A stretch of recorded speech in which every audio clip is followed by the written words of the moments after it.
Hi there. Welcome to The Preventable, the podcast giving you a seat at the table with conversations about the intersection of alcohol, drugs, and mental health in everyday lives. Take a seat and join us. Welcome to The Preventable. Before we get started today with our very exciting guest, we would make sure that we want to send a shout out to Hubbard Radio for allowing us to use this space and having us as their guests to be able to record and use the equipment and host our wonderful podcast. So I'm very excited for our guest today. Our guest today is Miss Lakesha Robinson. Welcome, Lakesha. Thank you so much for having me, Jenny. You're welcome. So we've had a few times to meet and interact, and I know everyone can't feel it like I can feel it because I'm here in the room with her, but Lakesha just has amazing energy and is doing so much great work in the community and with young people. I wanted to be able to share that with everyone who tunes in and listens to The Preventables. So I'm excited to spend a little time with you today and hear more about what you've been up to and what's been happening in the city and with young people. So let's dive in. So tell our guest, who is Lakesha Robinson? Well, I like to think I'm a bit of a mystery. No, I'm not. But I always say officially I'm Lakesha Robinson. I get the pleasure to serve as the Mayor's Senior Advisor on Children, Youth, and Families. And I always say that's a very long title to really say I work on two things. I work on access and collaboration. And how are we having things where our families can access them because we know our organizations are delivering the services? And then how are we collaborating together? Like even kind of how you and I got connected. Mm-hmm. How are we working collaboratively to truly impact the community in a way? And so it sounds crazy and it sounds like a lot, but it's really enjoyable. It's really fast paced. And I'd love to see when two organizations come together and realize we can do it together. Yeah. And so that's always exciting. So yeah, and that was really our experience together is trying to figure out, like you said, there's so many great organizations doing amazing work across St. Louis. And it's not, I hate the term like we're doing it in silos because I feel like that's getting overplayed too. Yes. I mean, yeah, we all have our own missions. We're all doing our own work. Not one of us can do it all. Yes. So just by the nature of that, maybe we are a little siloed. I don't know. But and most places and most other people doing this type of work, I truly don't believe. I can't believe that we're trying to, not work together. Work together. Absolutely but not. But a lot of times you just don't know people. And it really comes down to that. I almost think of it like coalition work sometimes, where coalition is formed with 10 or more individuals who are part of a different organization. Yeah. And they're coming together for a common cause. But what tends to happen is because there's no one paid job to keep a coalition going, it's kind of those entities from those orgs. If one falls off, if one gets a new job, if one gets promoted, because we want people to do great work and get promoted, but it's not always clear who fills in for them when they move on. Right. And so usually it's that. Sometimes I connect to orgs that have already been working for decades, but maybe they had a leadership change and couldn't find the MOU document or couldn't find the contact person. And that happens so often that it's almost reconnecting. So I agree, hearing that term of we're working in silos, it's out there now and it is there. But I think it's more or less of, I look at it like this. Everyone is doing their heart work, and they're waking up to do their heart work. And I just want to make sure we're all here and there. That's the heart, like heart like you're work. Beating heart work, yes. Not the hard work. It's hard sometimes, it is heart work. Yeah, absolutely, it's heart work. And so sometimes in that, it isn't time to stop, plan, evaluate, market, promote, and do those things because you're doing the work. And I think that's what orgs come into play. And I think that's a privilege I get in this role is saying, hey, put some of that planning on me. Let me see where your gaps are. Let me see what organizations have some support for that and work that out so you don't have to be pulled away from the hard work that you're doing. But ultimately, we're going to have a good impact if we can make this happen and sustain it in a way. Yeah. So in your role in the city with the mayor's office and helping to support children, youth, families, what are some of the things that are working really well? Oh, thank you, Jenny. Because I do think that we definitely always know what isn't working well. And we always tell people at a restaurant, you're going to raise your hand and complain when it's not good. But we don't often see what is good. And so I would say some things that I think are transpiring in the city that are happening. We've had the guaranteed basic income. That's giving up to over 500 families $500 for up to 18 months so that they can live and sustain. It's been shown. Many of my social workers probably applauding and snapping because we understand that it takes more than a year for someone to really get on their feet and to really be able to handle things. And this opportunity has been piloted in many other cities, and we're super excited that we're doing that. We already offer free transportation and educational training to any resident in the city. If you come through our Slate office, you can.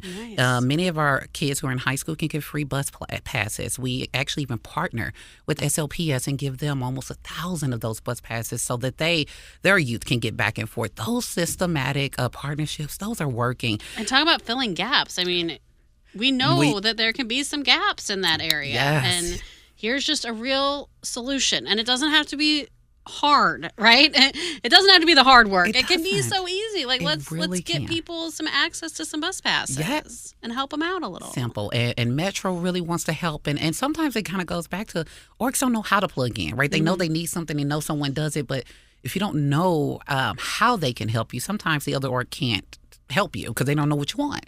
And we've run into that. So Metro has even stepped up and said, hey, how do we make sure kids get there, not only get there, but get there safely?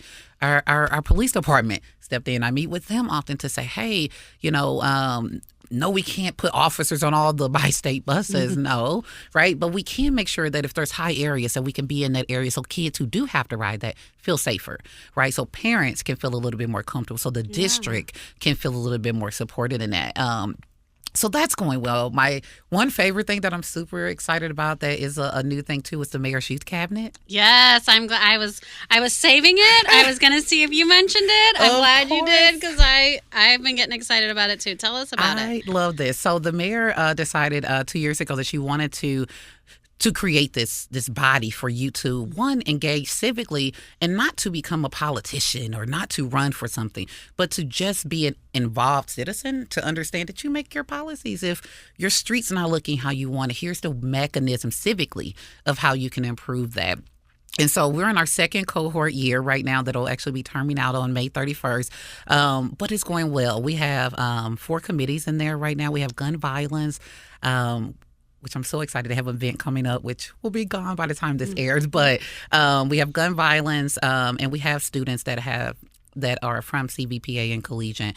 And so it's been important to the group to uplift that. But I will also say it's been hard for the group, right? I'm because sure. It's real for them. It's real for them. And so being able to balance that has been great. And then we have a voter registration committee. I also want to stress that these are all youth-led things. I did not throw committees out to them. They threw them to me, and this is how we formed them. But our voter registration group has been able to keep up with the election, put posts out about what's going on with that, kind of educate the cabinet a little bit.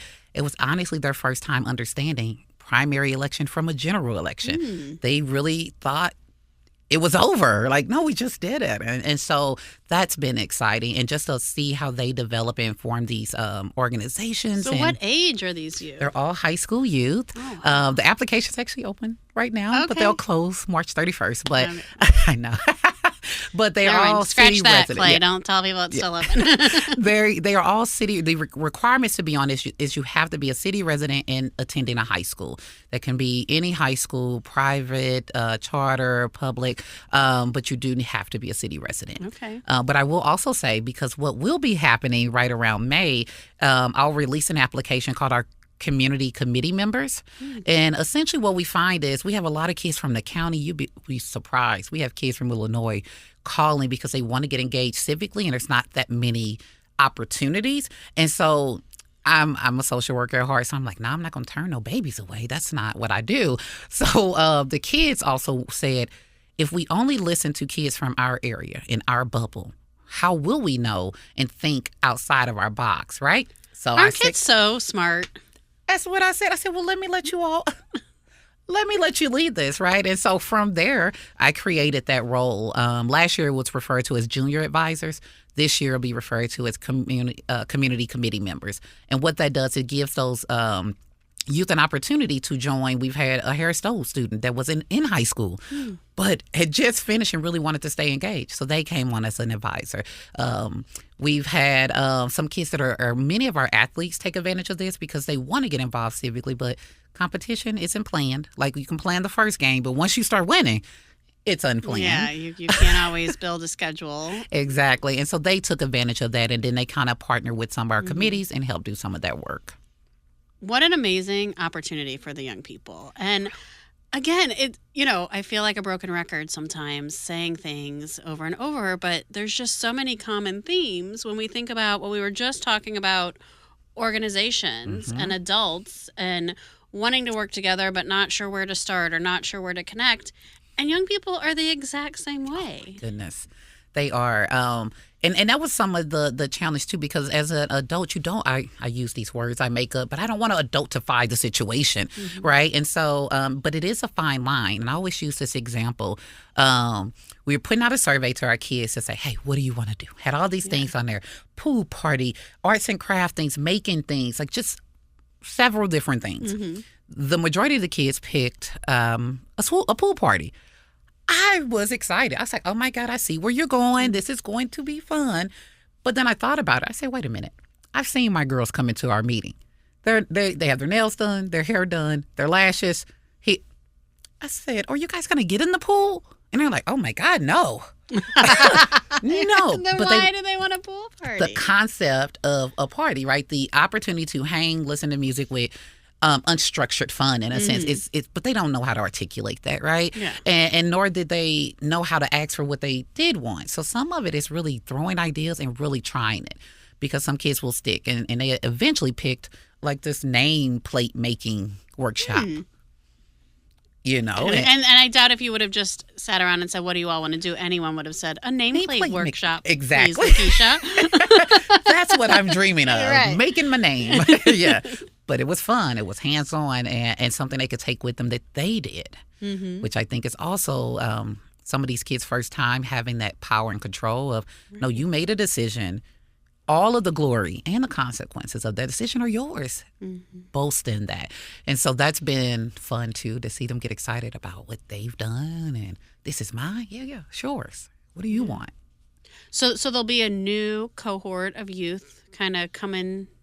Yes. Starting soon. Absolutely. They will start June 1st and go through May 31st of 26. Awesome. And so what's that process look like? The first day in, are they all kind of like side-eyeing each other and thinking like, it's the elevator experiment. You know how you get on the elevator, everyone's like not making contact, even though we're human and we should say hi.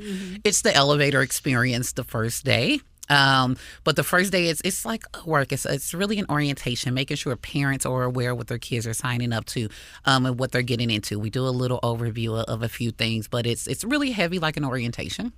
And then our second day, we kind of get into the formality. So those who've had the orientation, they still feel confident. Then the second day, we actually swear them in. And so that is always super fun. The mayor comes. Oh, my God. Amber from our registrar's office comes, and she is phenomenal. She makes these kids understand that this isn't something to take lightly. You're being sworn in. Ooh. Your name goes in a book, right? So people, like, you're somebody, right? And this is an important role. And even explains to the kids that your meetings are public. Anybody can come. Anyone can ask you a question about what it is that you're doing, and you need to be prepared to answer that. That has really helped the kids grow. So that is kind of what they'll do. And then probably really the first 8 weeks is me with the agenda. I make sure I bring in speakers from the city, the different departments, so they can kind of do some team building, professional development, learn some different leaders. And then they start kicking it off really in July. It's on them. Their first event that they will host will be August 2nd. Very cool. And so that'll be fun. We've been partnering with the YMCA's Youth and Government group, because we actually have 3 civic groups in the city that we can pull from, which is my Mayor's Youth Cabinet, the YMCA's Youth and Government, and then the Board of Aldermen also has a city youth council. Okay. And so the 3 of us work together to really make sure what's different about us, right? Because I want Jenny to be able to go through my program, but I don't want her to feel like if she goes through these other ones that it's just a repeat, right? How do we make sure that they can get something different and we push kids to each other? And so that's what we've been partnering with for these last couple of months, and it's working out well. So I'm excited about it. I love it. I know we talk a lot in prevention and, substance use prevention, of course, which is Prevent+Ed's mission. I think there's sometimes an expectation, or I would say even maybe a misunderstanding that, all we want to talk about is drugs, right? And that is not the case. And when I hear about these kind of opportunities for young people and when I see it in action now, it's just so cool because we know that there's a lot of risk and we know that there's a lot of challenges that people might face. But the other side of that is what we might call by research, what I'm sure you know as a social worker, as those protective factors. Yes. And some of those strongest ones are those connection to other adults, connection to your community, having those opportunities. And when that doesn't exist, it's really hard to just reduce risk factors. Yeah. You can't just always try to take away the risk. You got to do something to build up that community and that connection too. And it's through these types of opportunities. I love that. I like that perspective on it too, because I didn't think about we are the prelude so that you're not into a situation where there is substance, right? You have an outlet here. You have trusted adults that you can talk with, even trusted kids that you can share with that may not be in your normal circle or your normal neighborhood. And so, I didn't think of a program that you're way. doing prevention. Welcome, Look at me. Welcome to the prevention team, Lakesha. Thank you. Do I get a badge? You can. We can make you one. Yes. But it's so true, and it is all about that. It's so simple. Again, it's so simple, and it can be so complicated sometimes. But it's so simple that it really is about those connections and those relationships, and that's what carries us all through. Yes. And there's going to be some bumps in the road, and we're going to have some times when we're like, "What is happening?" But I tell my kids, you don't want to ride a roller coaster that didn't have a bump. Yeah. Now, once you hit the bump, you may be like, okay, that was aggressive. Maybe not anymore, right? But it made the experience, So I tell the kids, don't run from a bump and don't be afraid of that bump because it's life, So it's a bumpy. Well, I can tell. So like I said in the beginning, just the energy I feel from you every time we meet is so fun and your passion around it. But you turn it up when you're talking about the young people and the young people you work with. So I know that that's where your heart work is. And I tell you, these, I don't know that I am sure to say that before this I thought that so many youth were making bad choices or anything.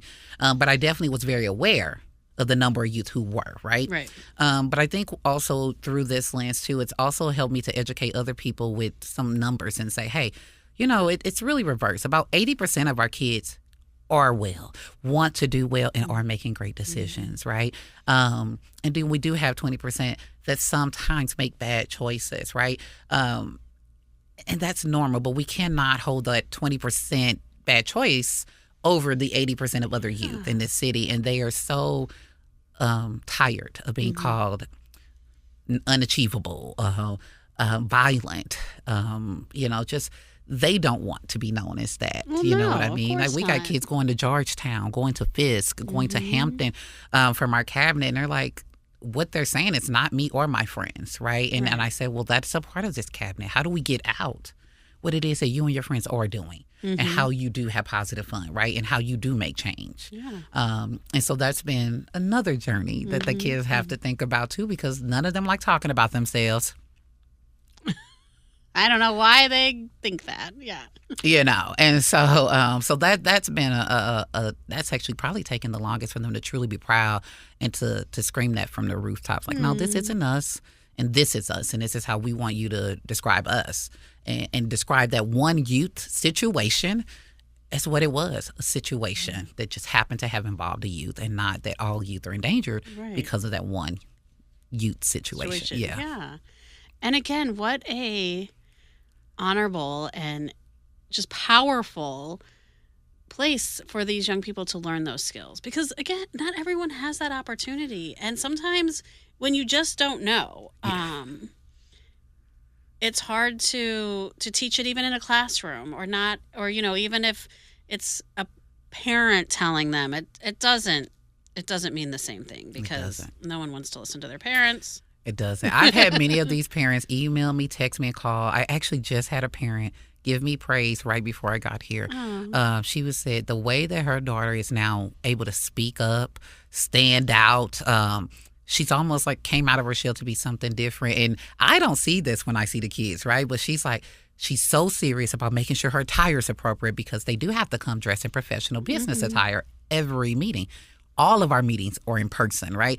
They run like the mayor's cabinet. Yeah. And so just to see her now in meetings, she's the first one to speak, and I'm like, oh my God, when her mom said, I said, she has really blossomed and changed. And so they've gotten an honor of what this is and a different understanding of how you can work with adults and not such a control mechanism way, but or like a power dynamic kind of happening. Yes. And so I'm excited for that. And I don't think I was seeing those little pieces outside because I only see them when I see them. Yeah. But I will also say what I thought was interesting was we meet every day for June and July. We meet every Tuesday in June and July.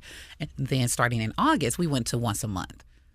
That was the biggest backlash I got. They were like, well, I don't feel like I'm not really seeing the other kids. I just feel like we should meet more. And I'm like, you guys can schedule committee meetings. Right? And so what I learned from that is it goes back to they kind of know what they want, but an adult kind of has to do a little bit of that piece. They're still kids. Of making that environment. So we'll meet, we actually meet twice this coming up year. We'll meet the second and fourth Tuesdays. And again, those meetings are public and anyone can attend. We meet at 1520 Market in room 278. And you can come as a guest. We will ask if their guests are there because we want you to be able to introduce yourself if you choose or your organization. But you're able to listen and see how these kids move and what they're moving on and ask them questions back about why is that what your committee's doing. So feel free to join, show them that we care and that we're listening to them. So I invite everyone, come out. I love that. And what a great way that we can continue to advocate for our community to get involved for our youth as well and to also be a champion like you.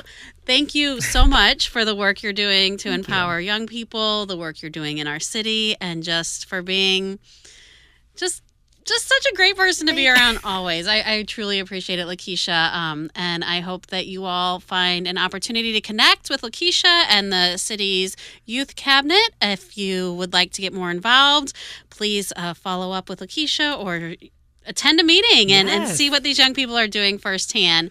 Thank you so much for listening today to The Preventable. If you liked what you've heard and you want to hear more, be sure to subscribe at your local podcast access station. Thank you, Lakesha. You're so welcome. Thank you for having me, Jenny. Thank you. Thanks for joining us at The Preventable, brought to you ad-free by Prevent+Ed. Prevent+Ed works to reduce or prevent the harms of alcohol and other drug use through education, intervention, and advocacy. Please visit their website at prevented.org.